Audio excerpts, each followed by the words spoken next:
Oh boy, the market is a funny thing, and anytime, anytime the month of September hits, the market seems to go crazy.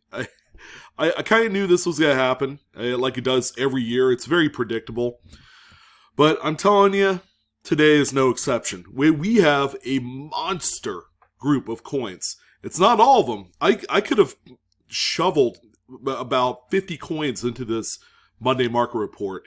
But crazy it may seem, I have to be reasonable, keep it down to a manageable amount. And then you folks can take a look on Great Collections and see just the plethora of other coins that sold in addition to the ones I'm talking about with you here in this video. Before we jump in, I want to take a moment to just it's September 11th. All right, there's no ignoring it. This is a day that will live in infamy, of course. 21-year anniversary. I wanted to pay tribute to all the men, women, and children that lost their life 21 years ago on this day.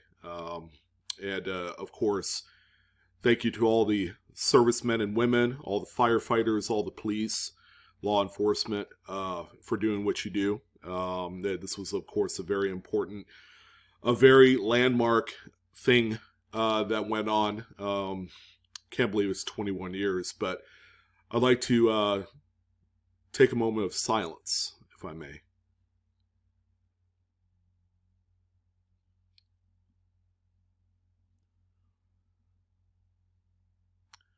There you go.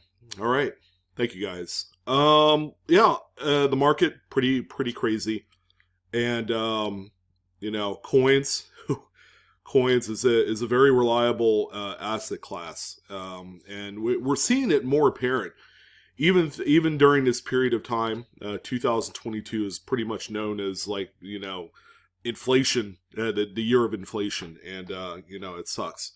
But where there's inflation, there are going to be investable assets that are going to rise above. Silver and gold, although it looks like they haven't been performing as well as it would suggest for the times we're living in. But coins, however, have been kind of steamrolling through the market, and ever since the ANA World's Fair of Money, we've seen some pretty big sales.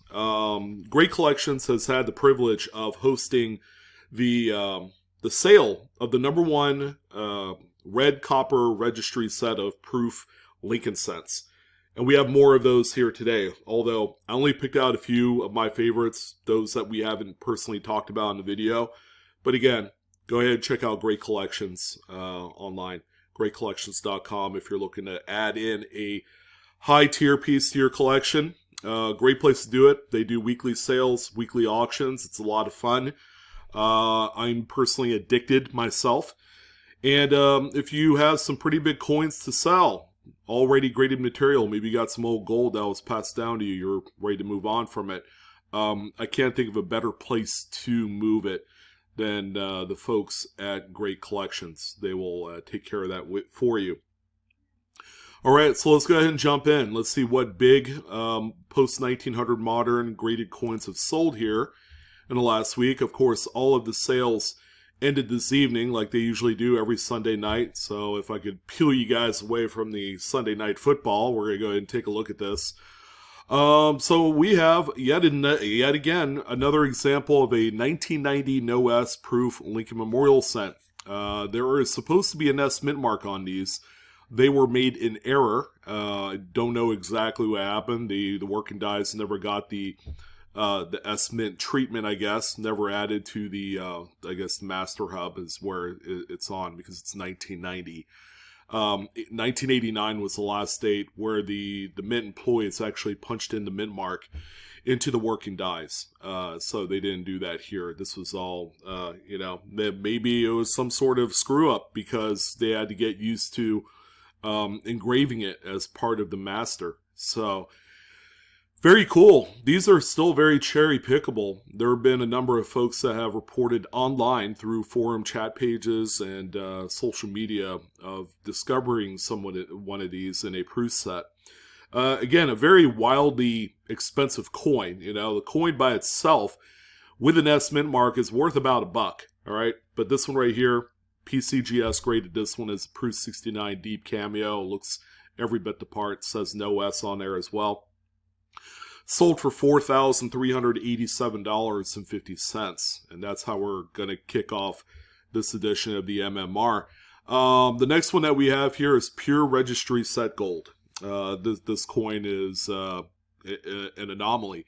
By the time I tell you everything about it, you guys are going to shake your head like, I can't believe this coin sold for that. Mint State 69 Red.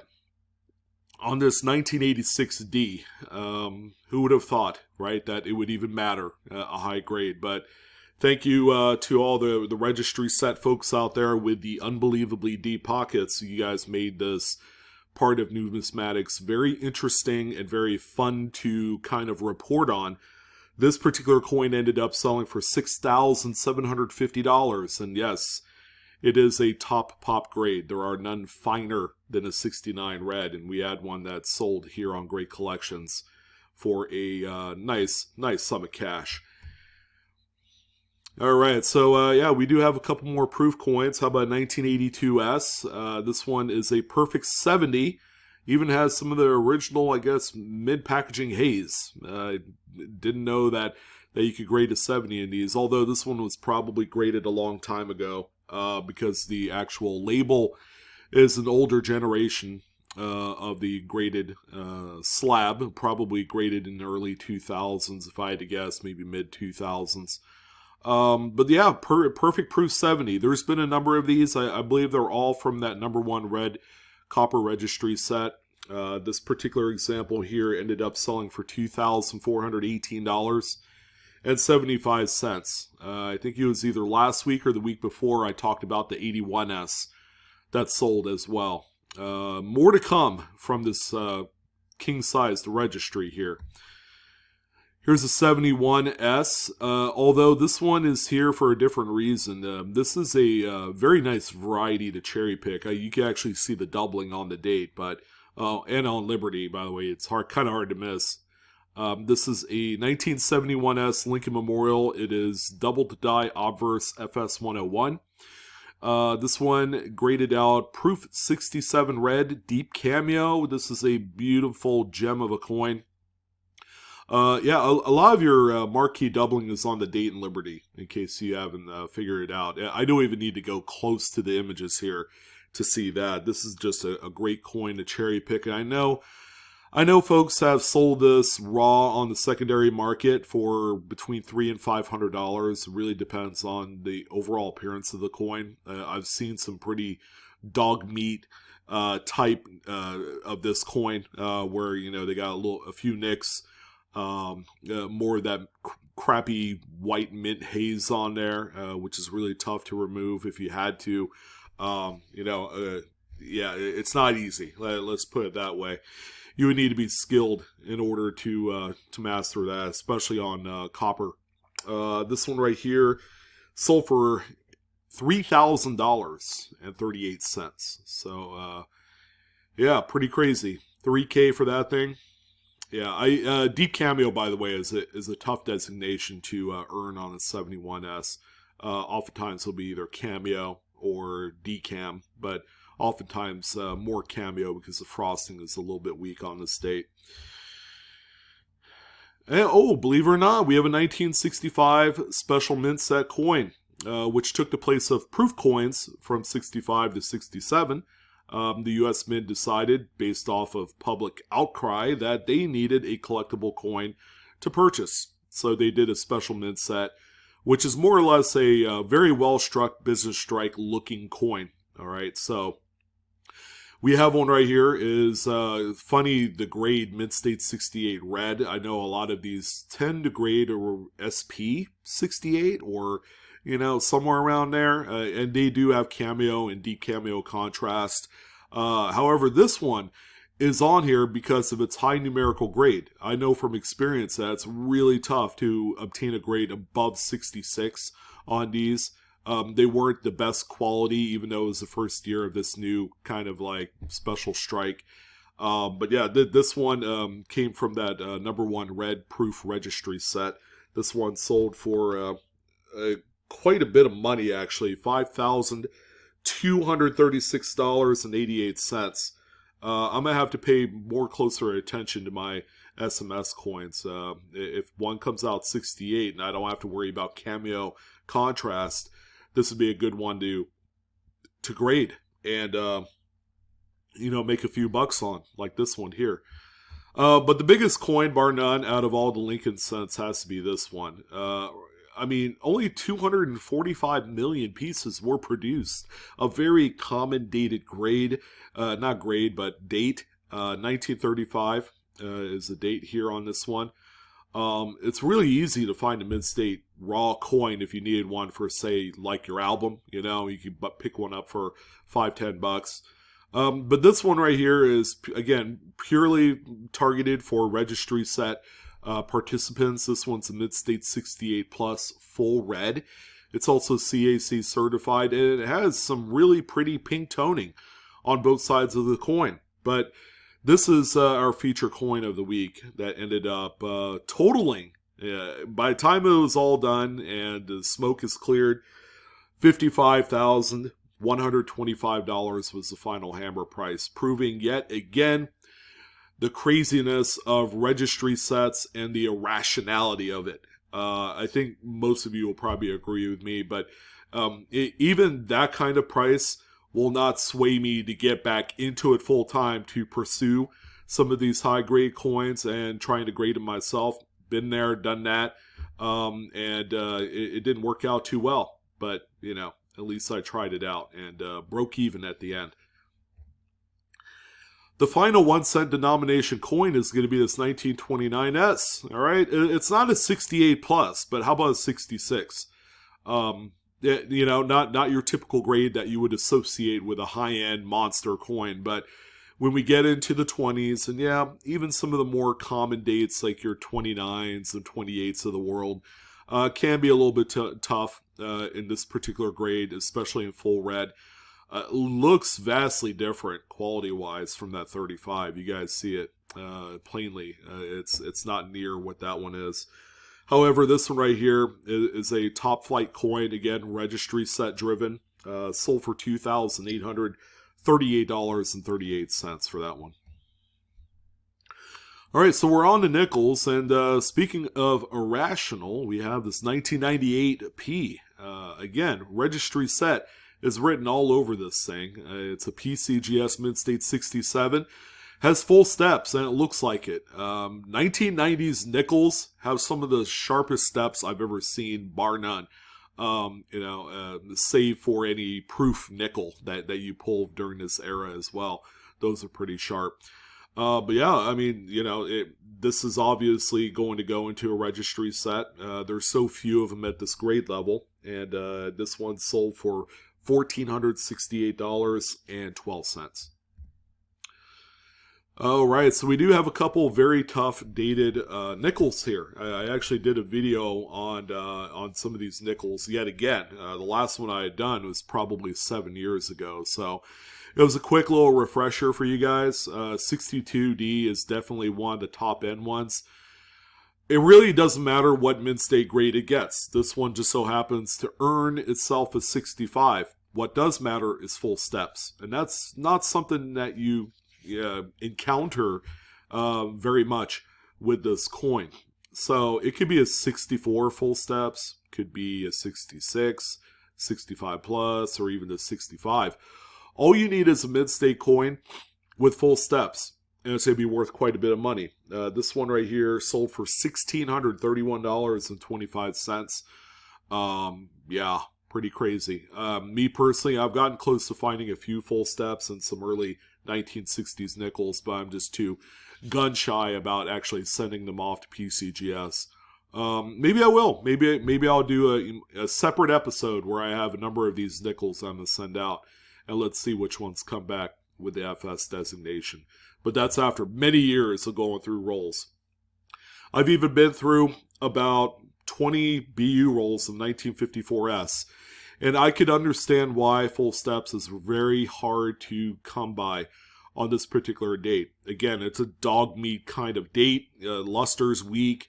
The strike is pretty poor quality for this time period, as expected. Again, just earning any numerical grade with FS in the grade is all it takes. This is a 65 right here. This one sold for $2,772. Great Collections even mentions a little bit of toning on this one. So nothing super powerful, but it is on there to give it a little originality. And we have a few more nickels. So we've gone all the way back in time to an earlier, much more innocent, I guess, time period where these other obsolete type nickels and coins, roamed the earth. Here's a 1916S. This thing is very nice. It's quite strong. The strike is second to none. A lot of what you do find from teens, buffaloes, is really nice details with the strike. This is a good one right here. So this is a PCGS Mid-State 65, CAC certified as well. This one ended up selling for $2,855.25. All right. Not even close to a top pop. I believe 67 plus or 68 is a top grade for the state. And you can imagine that coin is many multiple tens of thousands of dollars. So where does this one fit? Probably more for a typeset or as an investor piece. So there you go. And of course, we're going to end it off on one of my favorites. Anytime this pops up in any capacity, well, as long as it sells for over $1,000, that's kind of like my minimum qualifier for the MMRs is $1,000 threshold, but a 12S, the key of keys of nickels, and any mid-state example that pops up on the open market, I like looking at it and talking about it, and just wishing it would have a place in my collection for a reasonable price. Throw reasonable out the door because these things have been getting very expensive lately. So this is a 65 CAC green bean as well. $4,173.75. So last time I checked, my wife would kill me if I ended up spending that kind of money on this coin. So just to let you guys know, a big time YouTuber has his limitations, and that's all family driven as well. I think we'd rather go to Disneyland and drop four racks, on something like this, even though I really do want it. So yeah, maybe one day, maybe when I become independently wealthy, which is, I'm just gonna say it's gonna come eventually. As long as, a lot of you as well. You just have to put it out there and you can get coins like this. I've owned some pretty big coins. But I haven't purchased anything like huge and noteworthy in a while. So I might be due, but not $4,000 due. Yeah, now I'm just rambling. Let's get back to the lecture at hand here. All right, so we haven't had a good Roosevelt Dime in a few weeks. It's been kind of a lonely series, but we do have one here, 1958. A little bit of toning, mostly on the obverse and, some of the spottiness on the reverse as well. Registry set material here, Mid-State 67 with full bands. All right, so it's got a nice strike. And this one sold for $1,210.50. So that's my contribution of Roosevelt Dimes for the week. All right, so the Mercury Dimes are pretty remarkable. So I've always talked about how 1945 with full bands has to be on the top of your list. Even if it's not, and you're at coin shows, you're at coin shops, and you're trying to actively pursue, something noteworthy, cherry pickable, something that you could grade and flip, this one has to be at the top of your list. Oftentimes, the center set of bands on the reverse is always very flat and worn out. Finding one with full bands is quite the chore. It's a scarce one, very, very scarce coin. And then this one pops up, probably the very first one in probably over a year or two that has popped up in the open market. And it looks like a 64. Not gonna lie, it's nothing crazy numerical grade wise, but the full bands is what matters on this one. You see all the nicks and stuff on the cheek. It's generally, got some bag marks on there for a 64. So with that being said, this one sold for $7,097.24. I know that grades above like 65, these things get pretty squirrely, $10, $15, $20, $30,000. It's not out of the question. And it's all a coin that you could go to a coin shop, find it in a case, and pay like 20, 25 bucks for it. So the entry rate to get into a 1945 Philadelphia Mercury Dime is so low, yet the rewards is so grandiose. It's like it's life-changing money when you look at it. Now, I threw this 42 in here because it's just pretty. I like this coin. It's got some really nice color on the obverse, very nebulous, kind of galaxy, color comparison here. NGC, Mid-State 68 full bands is what this one scored at grade-wise. This one sold for $2,981.25, a very common date. So if it has some of the color characteristics of this toning, and it's in very nice shape with strong bands, you could probably grade one yourself with pretty good success and come out away a winner.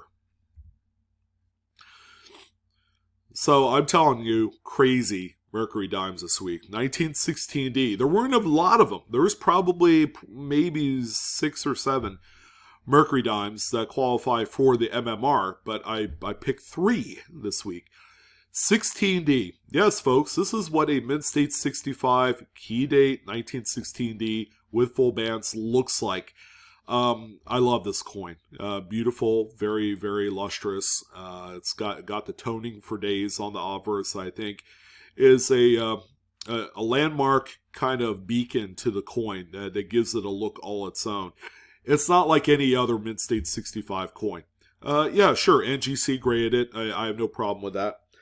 But the price tag is huge. This one sold for $39,999.38. If it wasn't for the 35 Lincoln, which is just a crazy coin, this would be the talk of the town.